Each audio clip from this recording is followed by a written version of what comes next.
मित्रांनो, systematic withdrawal plan ही काळाची गरज आहे, हे तर मी नेहमीच सांगत असतो. पण आज त्याच्यावरती कन्व्हिक्शन वाढवण्यासाठी काही डेटा पॉईंट दाखवतो. समजा की कोणी HDFC बॅलन्स ॲडव्हान्टेज फंड किंवा ICICI Prudential balance advantage fund या स्कीममध्ये 10 वर्षाआधी जर 10 लाखाची इन्व्हेस्टमेंट केली असती आणि महिन्याला जर 6,000 रुपये विड्रॉ घेतले असते, याचाच अर्थ त्यांनी 10 वर्षामध्ये 7,20,000चा विड्रॉ घेतला आहे. तर त्यांच्या कॉर्पसची व्हॅल्यू काय राहिली आहे?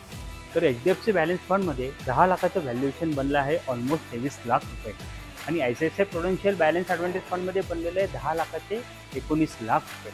हे फंड कुठलंही रेकमेंडेशन नाही आहे, पण फक्त एक डेटा पॉईंट सांगण्यासाठी सांगतो की HWP ही काळाची गरज आहे. सगळा पैसा सिक्युअर स्कीममध्ये टाकण्यापेक्षा पार्शियल अमाऊंट तिकडे टाका आणि थोडी अमाऊंट तुम्ही HWP मध्ये सुद्धा टाका, की जेणेकरून तुमचं कॅपिटल इन्क्रीज होईल. सो अशाच माहितीसाठी तुम्ही मला फॉलो करू शकता आणि HWP रिलेटेड कुठलीही माहिती पाहिजे तर तुम्ही मला कॉन्टॅक्ट करू शकता. धन्यवाद.